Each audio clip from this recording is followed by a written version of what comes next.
Sometimes love doesn't arrive, it returns. It knocks on your door disguised as chance, as coincidence, as a date you should never have accepted.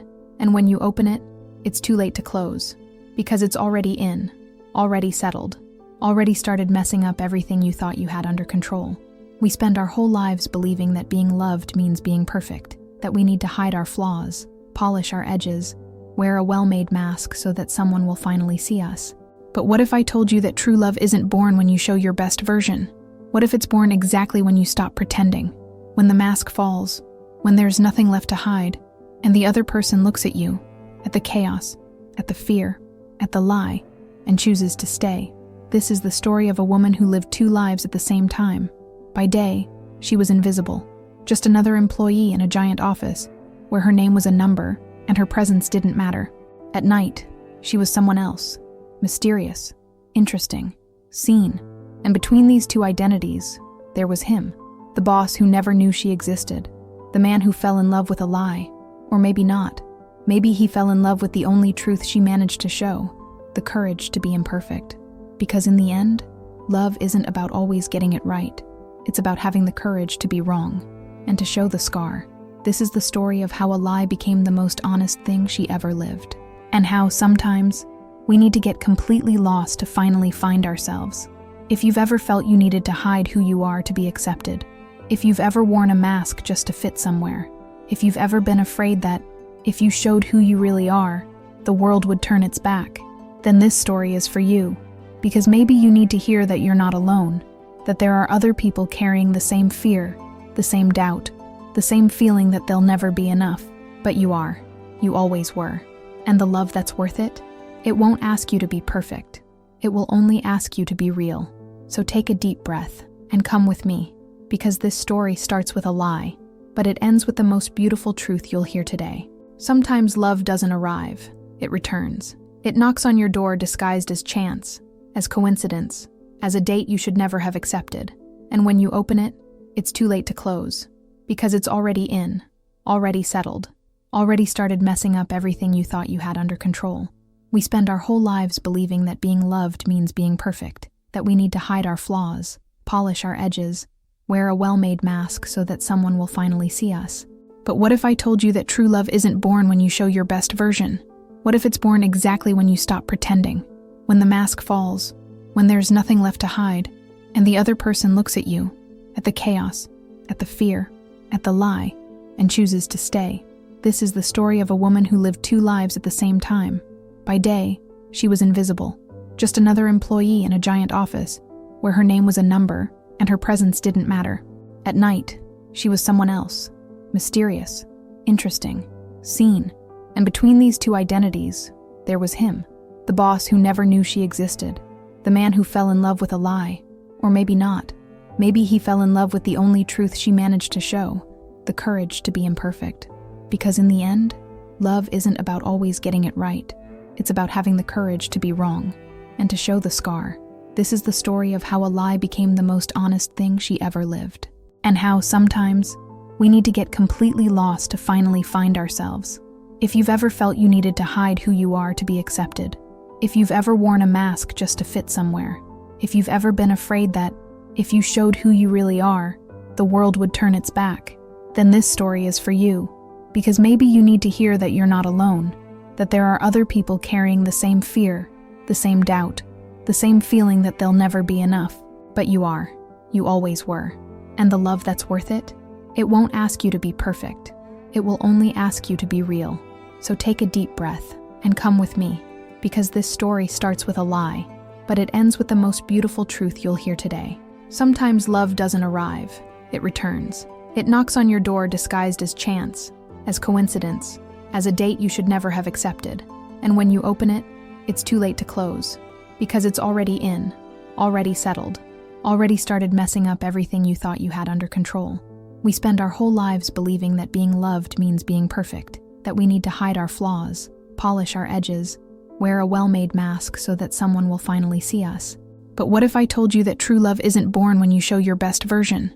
What if it's born exactly when you stop pretending, when the mask falls, when there's nothing left to hide, and the other person looks at you, at the chaos, at the fear, at the lie, and chooses to stay.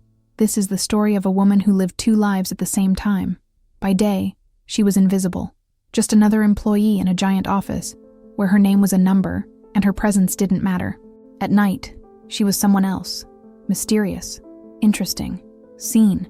And between these two identities, there was him, the boss who never knew she existed, the man who fell in love with a lie, or maybe not.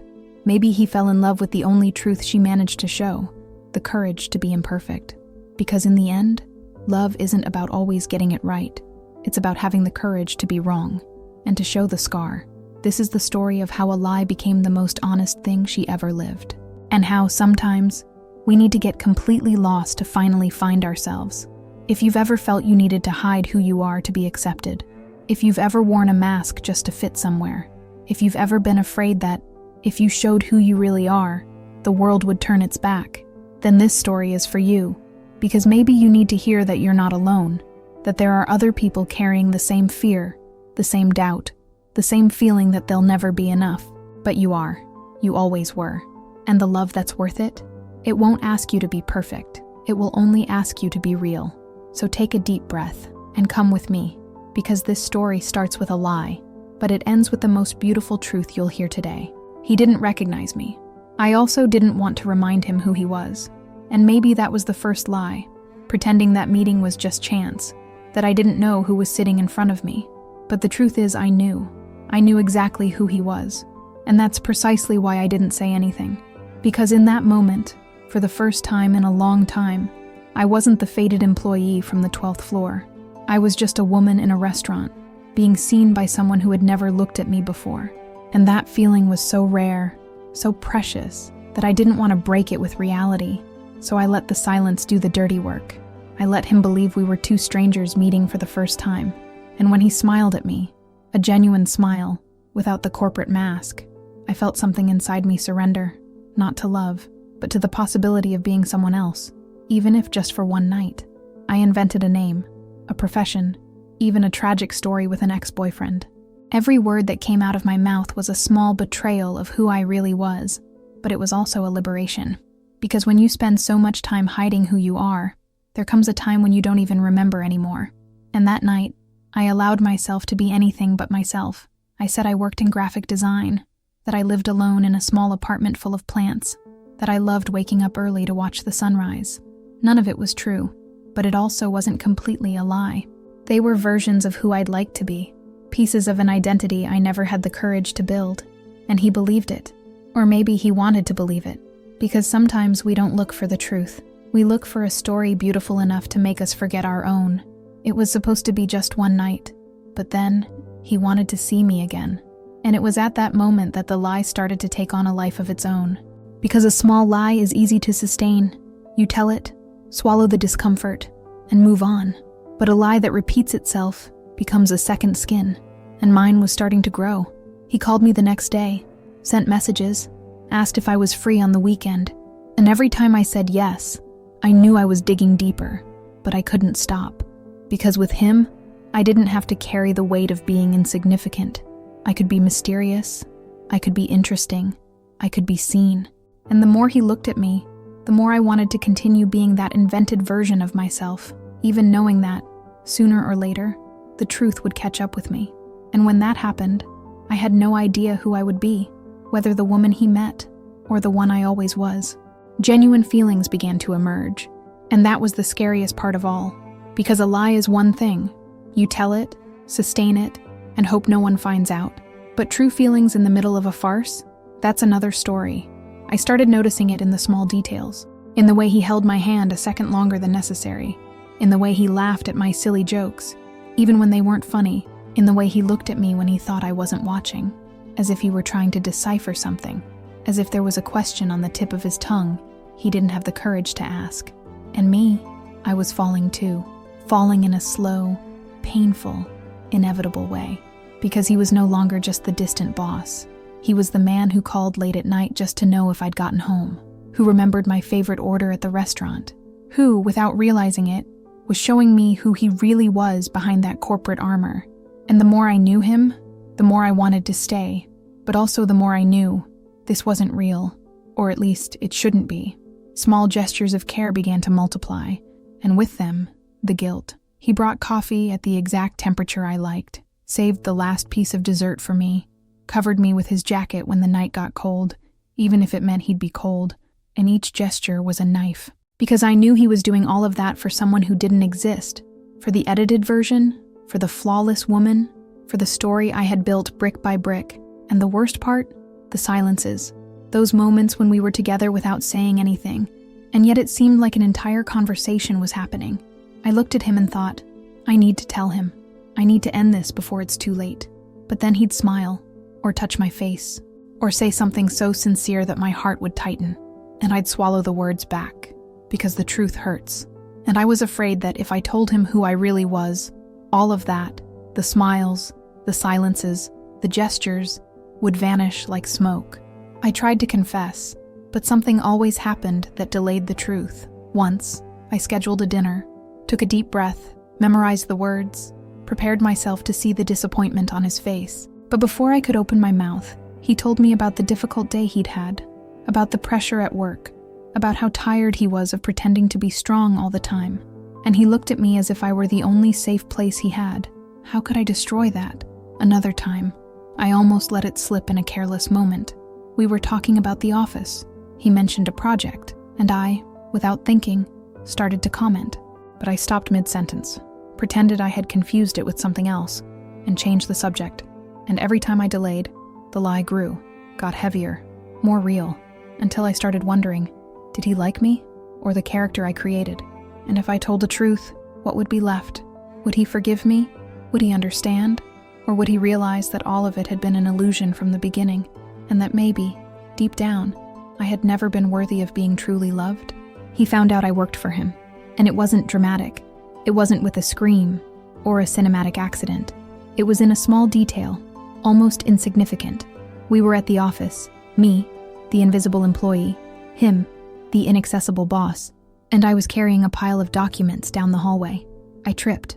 The papers flew, and when I bent down to pick them up, he was there. He had seen, and for a second, our eyes met. It wasn't the look of a boss at an employee. It was the look of someone who just recognized something that shouldn't be there, something out of place. He frowned, opened his mouth as if to say something, but didn't. He just kept walking, and I knew, in that instant, I knew he had started putting the pieces together, the small slip-ups, the coincidences that weren't coincidences, the way I knew details about the office that a graphic designer should never know. And now, it was just a matter of time before the truth exploded in my face. He didn't say anything for a while. He just looked at me, and in that silence, I realized everything had changed. They were days of agony. He continued asking me out, continued smiling, continued acting as if nothing had happened. But I felt it. I felt it in the way he looked at me now, as if he were studying every word that came out of my mouth, looking for the lie hidden in every gesture. And me, I was crumbling inside. Because the fear of losing someone is terrible, but the fear of being seen, really seen, with all your flaws and fears and lies, is worse. Until one night, he simply asked. We were in his car, coming back from dinner, and he stopped in the middle of the road, turned off the engine, turned to me, and said, "You work with me, don't you?" And I couldn't lie. Not this time. I just nodded, and the silence that came after was the heaviest I'd ever felt in my life. It wasn't anger. It wasn't disappointment. It was something worse. It was the feeling of betrayal mixed with something I couldn't decipher, as if he were trying to understand not just what I had done, but why I had done it. Would you trust someone who lied to protect you? That's what he asked me. And I didn't know how to answer, because I hadn't lied just to protect myself. I had lied because I was afraid of not being enough, afraid that if he knew who I really was, the faded employee, the woman without shine, the person he passed every day in the hallway without even noticing, he'd realize I wasn't worth it. And maybe he was right to feel betrayed, because I didn't give him the chance to really know me. I chose for him, decided he wouldn't like who I was, and created a better version, a version I thought he deserved. But love doesn't work like that. Love isn't about deserving, it's about accepting. And I had robbed him of the chance to accept me, so he stayed silent. And in that silence, I felt everything collapse. But gradually, something started to change. He didn't leave, didn't abandon me. He just took a deep breath and said, "I need time." And that hurt more than any scream, because it meant there might still be a chance. But it also meant I'd have to wait, and hope that when he came back, there would still be something to save. Forgiveness didn't come all at once. It came in pieces, in small gestures, in difficult conversations we had in the following days. He asked me to talk again, and this time it was different. There was no longer that heavy silence, but there also wasn't the lightness from before. There was something in between, a new fragility, as if we were walking on glass, trying not to break the little that remained. And he asked me questions that hurt. Why didn't you tell me from the beginning? Do you really like me? Or were you just playing? How can I trust you now? And I answered with the only thing I had left, the naked truth, without embellishments, without excuses. I said I was afraid, that I spent my whole life being invisible, and that for the first time, someone had really looked at me, and that I didn't want to lose that, even knowing it was wrong, even knowing it would hurt. And when I finished speaking, he fell silent again.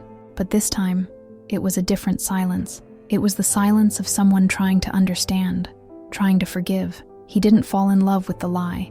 He fell in love with the courage that was born from it. That's what he told me, days later, when we could finally look into each other's eyes without there being a weight between us.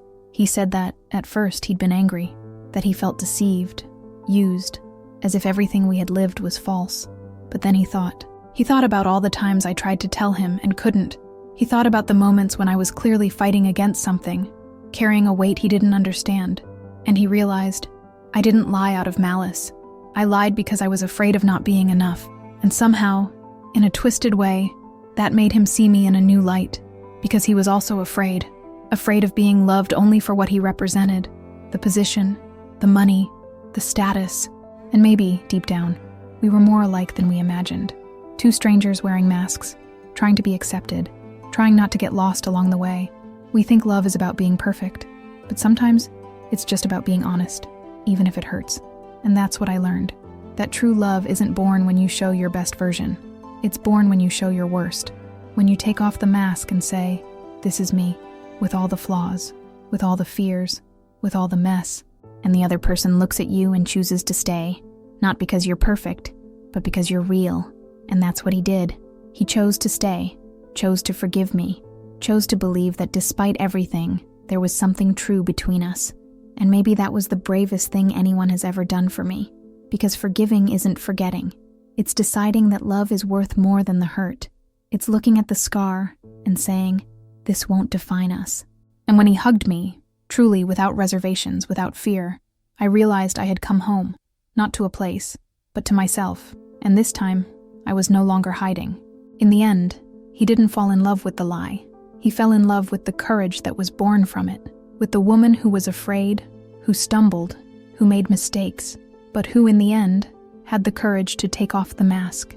And that's something we forget, you know? We spend so much time trying to be perfect, trying to hide our flaws, that we forget true love isn't born from perfection. It's born from vulnerability, from the courage to say, I'm not what you thought. This is me, messy, imperfect, scared, but real. And maybe that's what everyone is looking for, deep down. Not someone without flaws, but someone who has the courage to show them. Someone who looks at you and says, I see you, really. And still, I choose to stay. Because when that happens, when someone accepts you completely, something inside you heals, something you didn't even know was broken. And you? Have you ever had to hide who you are to be accepted? Have you ever felt you needed to wear a mask just to fit somewhere, to be seen, to be loved? Maybe you lied about something small, or maybe you built an entire identity based on what you thought others wanted from you. And maybe right now you're carrying the weight of that lie, wondering if you'll ever be able to be free, if you'll ever have the courage to take off the mask, because no one is perfect, no one always gets it right. And maybe the first step to being truly loved is allowing yourself to be seen, with all the scars, with all the fears, with all the mess, because that's where love lives, not in the edited version, but in the real one, in the raw one, in the one that bleeds. And this story is a reminder of that you don't need to be perfect to be loved. You just need to have the courage to be real. True love is born when we let the masks fall, when we stop pretending and start existing. And if this story reminded you of something, of a moment when you were afraid, of a time when you chose the lie because the truth seemed too heavy, then maybe it's time to forgive yourself, because you deserve to be loved for who you are, not for who you pretend to be. And if you made it this far, if this story touched something in you, stay with me.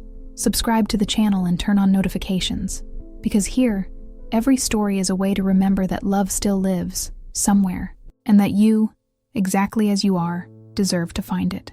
Not despite who you are, but because of it.